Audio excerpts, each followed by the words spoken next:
times, but you guided us through. You never spoke ill of love that I know true. Spencer, it's great speaking with you, but the thing that is kind of disappointing is the last time I spoke with you, it was actually in person. We had a really, really great chat. But because the world has changed in the last year or so with COVID and so many other things, we have to do this over the phone. So I got to ask you, man, since we haven't really spoken a year, how are you doing? How's your family doing? And how are you coping through all these changes? Oh, man, it's, well, I'm just like everybody else. It's weird times, right? So, well, I'm staying busy. I'm keeping it low. And the family and I have just been, spending a lot of time with each other and getting to know each other more, which is nice, which is kind of a shocker, actually. I know, like, you think, the people you live with, your direct family, but you end up being locked in a building with them for a year, and you find out there's a lot more to them than you think. Well, you've always displayed such a beautiful story of art. So you probably one of the best we can talk about. You have seen the things that we all see, some of us have from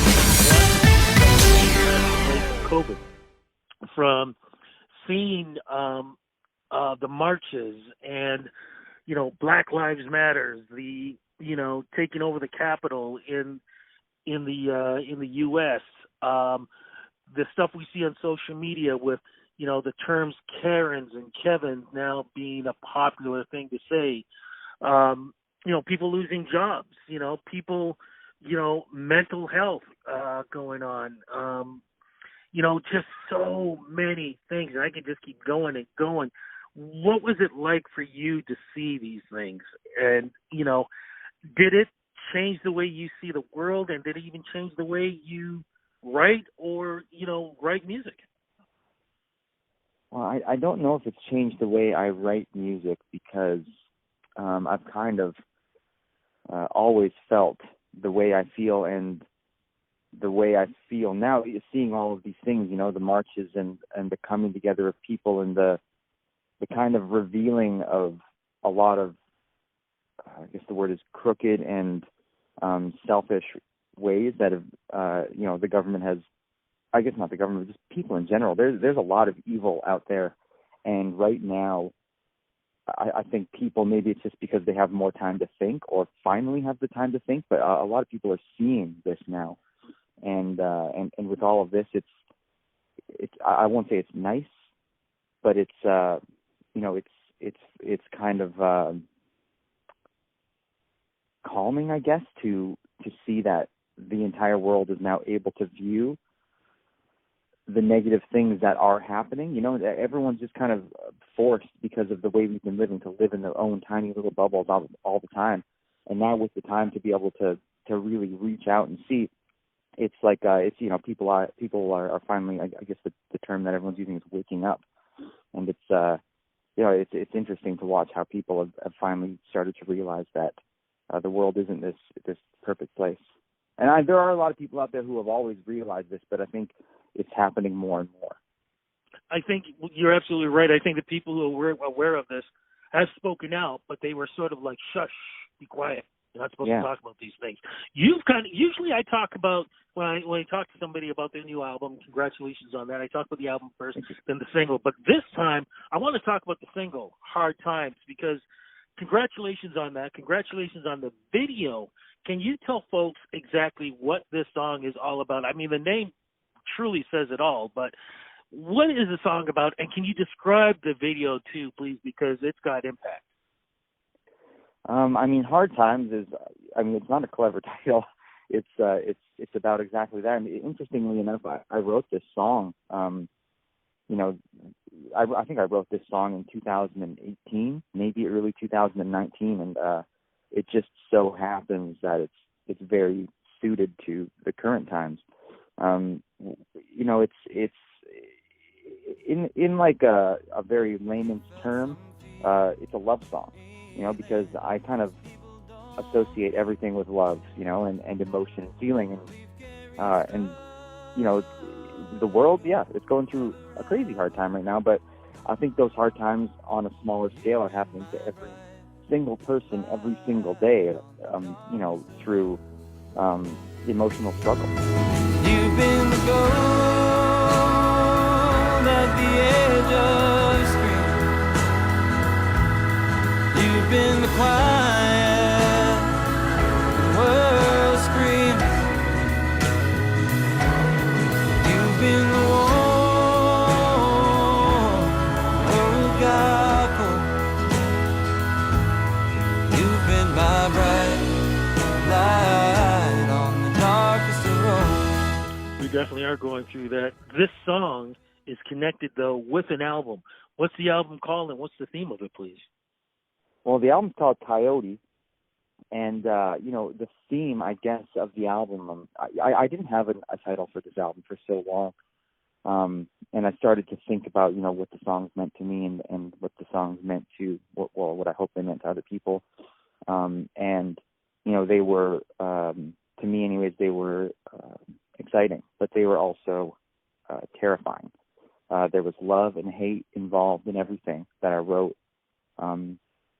There was, I guess, like companionship, but also a kind of struggle amongst peers, and all of these thoughts were going through my head, and I was standing out in my backyard, probably a year ago now, and we have a small hobby farm here in Ridgeville, and I was standing out in the backyard, choring, whatever, doing whatever you do on the farm, and I heard a commotion, like coming from the very back of the orchard, and where we keep our chickens, and I went out there, and it was such an interesting thing to see. I saw a coyote midday running rampant through the chicken coop, and something I don't really ever see that. Like I see coyotes kicking around, I see foxes, but I never see them during the day.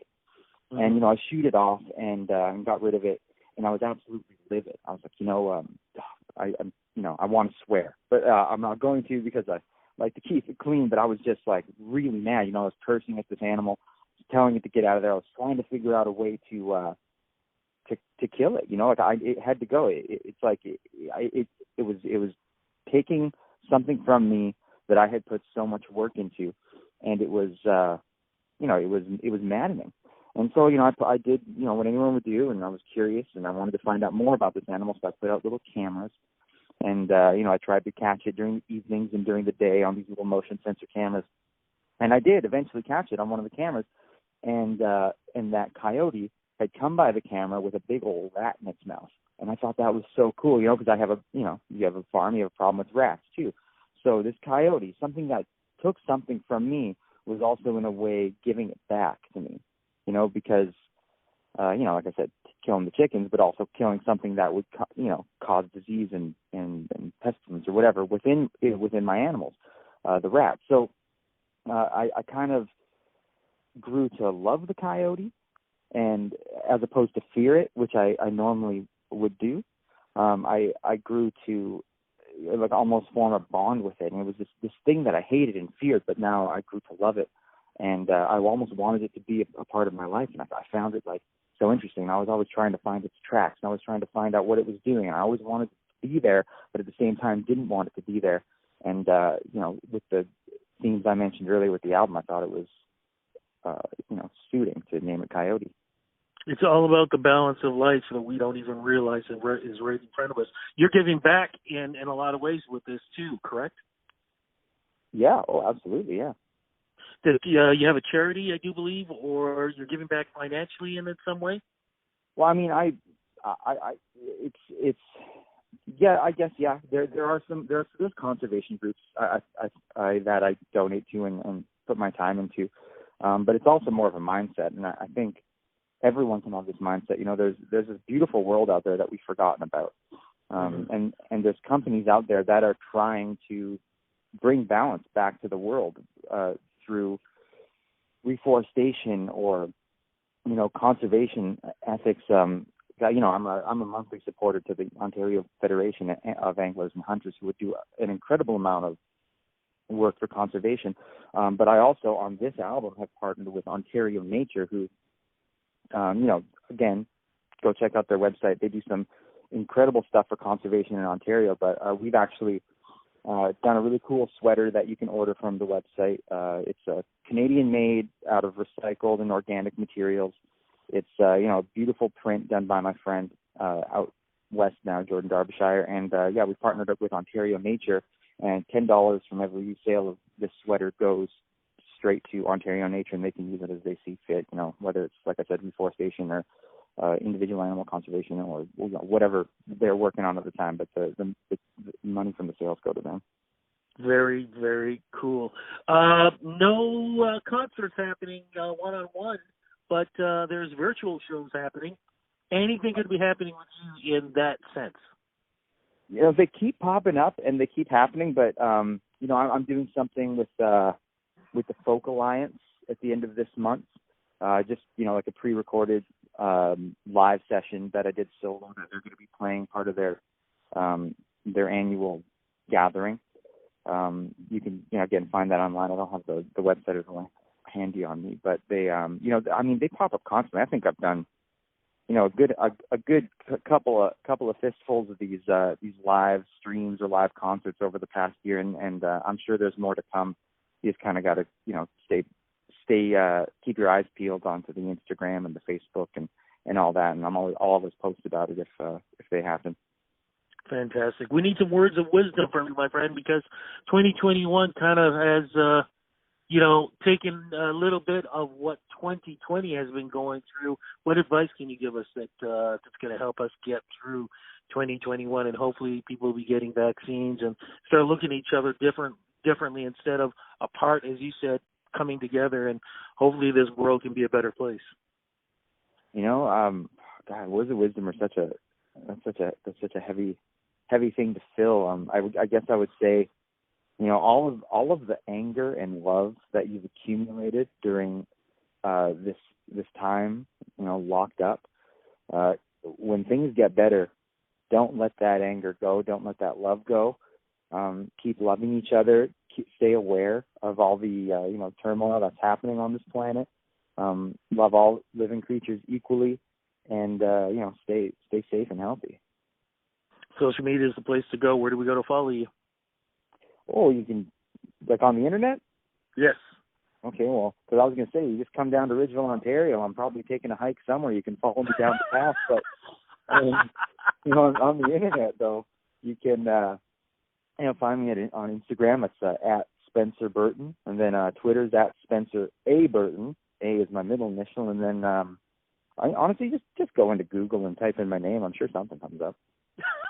Spencer, you're the best, my friend. Always great talking to you. Hopefully the next time we get a chance to chat, it'll be in person. But look, man, you be safe. Congratulations on the new music. Congratulations on giving back the way you do. And congratulations on being those real special hearts that we need in this world today. Oh, thanks, Rudy. You too. You take care, my friend. Be safe, and we'll talk soon. All right, talk soon. Bye-bye. Bye-bye. You've been warm, the world got cold. You've been my bright light.